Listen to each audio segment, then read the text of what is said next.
Oke, selamat bertemu kembali. Semangat pagi, teman-teman ya. Mudah-mudahan tidak bosan ya. Pokoknya sambil Anda menyusun tugas akhir, sambil membuka video saya ini, mudah-mudahan bisa membantu ya sekali lagi. Jadi di bagian 13 ini adalah sebenarnya dimulai di bab 4 ya. Kalau yang lalu saya sampaikan uji hipotesis secara teoritis itu adalah mengakhiri di bab 3 dan di bab 4 kita akan memulai bagaimana kita melakukan analisis. Nah, analisis di sini akan kita bagi menjadi dua, yaitu hasil penelitian kita ya, baik secara deskriptif maupun verifikatif. Nah, di bagian 13 adalah saya akan khusus bahas tentang hasil analisis secara deskriptif ya. Nah, sedangkan nanti di bagian 14 akan saya sampaikan hasil analisis secara verifikatif ya, teman-teman. Jangan lupa subscribe-nya ya. Jadi saling berbagi informasi saja. Nah, di bab 4 tentu ini adalah bagian hasil penelitian dan pembahasan.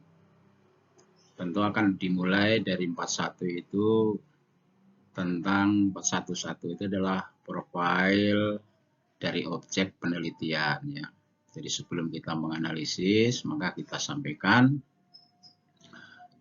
profil perusahaan. Nah, biasanya kita menulis profil perusahaan itu berisi tentang sejarah perusahaan atau sejarah institusi di mana kita lakukan penelitian itu sebagai objek. Kemudian kita sampaikan visi misinya apa, kemudian struktur organisasinya seperti apa. Nah, kemudian profil respondennya. Kira-kira seperti itu. Tentu kalau yang sifatnya naratif tidak saya contohkan. Nah, di sini saya contohkan misalnya tentang profil responden. Nah, profil responden ini banyak, mungkin bisa berbagai bagian. Bisa dari tingkat pendidikan, bisa dari jabatan, bisa dari yang lain-lain. Nah, yang saya contohkan di sini adalah tentang satu saja, tentang profil responden, misalnya berdasarkan jenis kelamin. Ya, jadi siapa yang kita tulis di sini adalah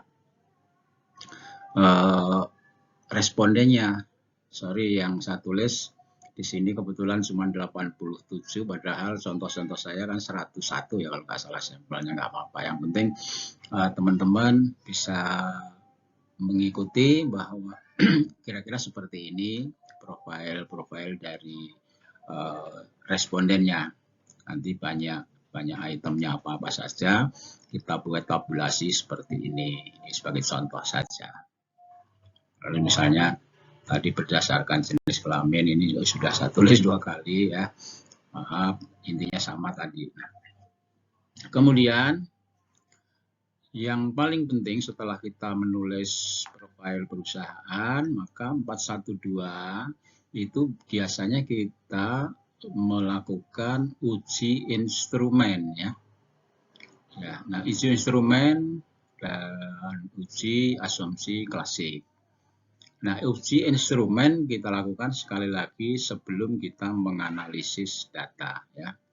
Uji instrumen itu uji validitas dan reliabilitas sudah saya jelaskan di bagian sebelumnya ya. Kemudian uji klasik itu misalnya uji normalitas, uji multikolinearitas, uji heteroskedastilitas, dan uji autokorelasi dan lain sebagainya. Nah, untuk yang kedua ini biasanya tidak merupakan syarat mutlak ya. Jadi tergantung apakah kita perlu menguji seperti ini atau tidak. Tapi paling tidak yang dipersyaratkan misalnya uji normalitas ya. Nah, setelah uji itu contohnya misalnya uji validitas. Uji validitas ini tentu Ini hasil analisis SPSS ya. Kemudian Anda bisa membuat secara manual seperti ini, bisa. Kemudian kita susun, ternyata semuanya valid, umpamanya sebagai contoh saja. Jadi uji validitas hasilnya seperti ini. Nah, kemudian uji reliabilitas juga seperti itu. Semuanya bisa menggunakan tool ya. Jadi syaratnya adalah minimal 0,07 misalnya. Kemudian hasil analisnya ternyata lebih daripada 0,07 yang berarti reliable gitu ya. Kemarin teori-teorinya sudah saya sampaikan. Nah, kemudian uji normalitas yang paling penting juga memang kemarin sudah saya sampaikan, kalau sampelnya lebih daripada 30, ada yang mengatakan tidak perlu uji normalitas. Tapi saya menekankan walaupun misalnya dengan PET analisis kan mensyaratkan minimal 100, tetap kita uji normalitas juga akan lebih baik. Nah, ini hasilnya contohnya ya, seperti itu. Nah, ini contoh uji klasik yang lain, nggak perlu saya bahas karena ini tidak harus ya, mungkin ada yang dibesarkan, ada yang tidak. Nah, bagian 13 ini saya ingin fokus pada bagaimana kita menganalisis secara deskriptif ya. Analisis deskriptif juga mengacunya kepada rumusan masalah di bab 1, karena rumusan masalah biasanya setidak-tidaknya karena kita meneliti 3 variabel, maka analisis deskriptifnya juga 3 variabel. Yang biasanya 1, 2, 3 di rumusan masalah ditanyakan bagaimana budaya kerja, bagaimana kerja sama tim sebagai contoh, bagaimana kinerja. Nah, itu analisis deskriptif yang akan kita analisis di bab 4 di bagian 1 ini ya. Nah, setelah kita analisis itu, maka juga kita buat analisis atau rekapitulasi dari analisis indikator per variabel.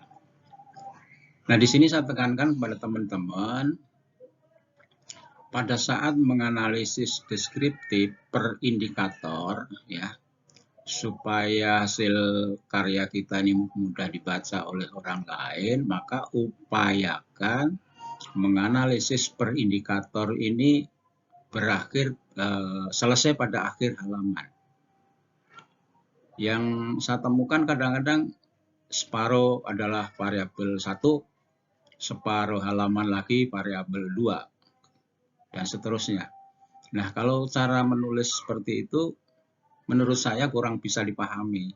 Jadi pembaca bisa bingung. Makanya karena karya ilmiah ini bukan konsumsi kita, konsumsi publik lah, orang lain juga bisa membaca, maka saya selalu menyarankan pada saat kita menganalisis per indikator ya, per indikator dari satu variabel itu upayakan selesai pada akhir halaman. Katakanlah misalnya halaman 40 adalah indikator 1, selesai pada akhir halaman, sampai halaman 41 atau mungkin cukup 1 halaman. Nah, berikutnya adalah analisis indikator berikutnya, analisis indikator 2. Upayakan juga selesai pada akhir halaman. Ya, ini saran saya, metode praktisnya kalau menurut saya seperti itu. Terus apakah bisa? Bisa. Ya, kalau misalnya agak sedikit kelebihan satu kata pindah ke halaman berikutnya, ya kita buang saja salah satu kata yang tanpa mengurangi makna. Gitu ya. Itu seni menulis juga, termasuknya seni menulis ya, supaya hasil karya kita ini bisa dipahami oleh orang lain. Nah, kalau misalnya 11 indikator ya sudah semua kita tulis dan selalu diakhiri pada akhir halaman, maka tentu kita akan melakukan rekapitulasi dari semua indikator tadi ya. Nah, karena pada umumnya penelitian kita, terutama mahasiswa itu melalui kuesioner dan rata-rata menggunakan rentang skala, maka jangan lupa juga tulis bar skalanya ya. Jadi tidak cukup analisis variabelnya saja, tapi analisis indikatornya saja, tapi setelah itu kita tulis bar skalanya atau rentang skalanya digambarkan. Jangan lupa ini seperti itu. Nah, ini sebagai contoh ya. Misalnya kita sudah menganalisis dengan hasilnya seperti ini ya. Apa itu? Pilihan rentang skala seperti ini, kemudian ini hasil analisisnya.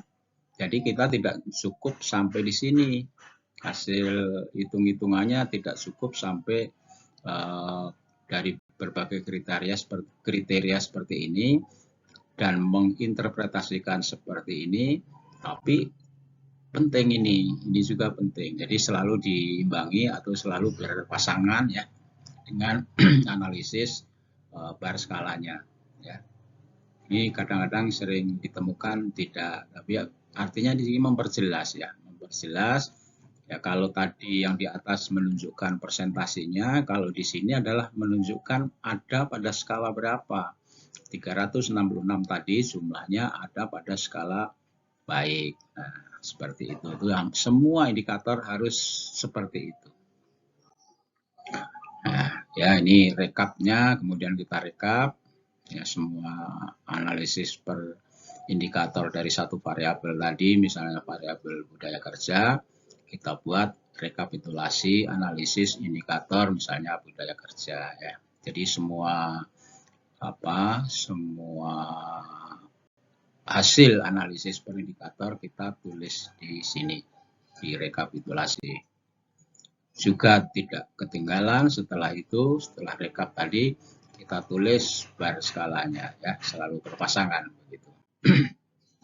Nah, itu analisis deskriptif. Kenapa saya sampaikan hanya contoh-contohnya? Kalau saya tulis semua, misalnya dari semua indikator kita tulis contohnya ya terlalu banyak materi, terlalu banyak penyampaian. Intinya adalah analisis deskriptif itu menganalisis indikator-indikator dari variabel yang kita teliti, yaitu variabel saya contohkan budaya kerja, katakanlah misalnya ada 11 indikator, maka 11 indikator itu kita analisis semua, kemudian kita buat rekapnya, setelah itu baru selesai kita simpulkan dengan interpretasi di rekapitulasi tersebut. Oke, mungkin itu bagian analisis deskriptif, tidak banyak saya contohkan karena secara teori-teori sudah saya bahas di depan di bab 3 ke sana. Bab 4 itu tinggal do-nya bagaimana kita melakukan menulis hasil penelitian ya. Nah. Baik teman-teman, sampai di sini jangan lupa ya subscribe-nya, kemudian kalau ada hal-hal yang tidak jelas, mudah-mudahan teman-teman bisa kita saling berkonsultasi dan bisa menghubungi saya baik by WhatsApp maupun by phone ya dengan nomor yang sudah saya sampaikan. Sekali lagi terima kasih, semangat pagi, sampai ketemu pada bagian 14 yang akan saya sampaikan adalah tentang analisis verifikatif. Terima kasih. Assalamualaikum warahmatullahi wabarakatuh.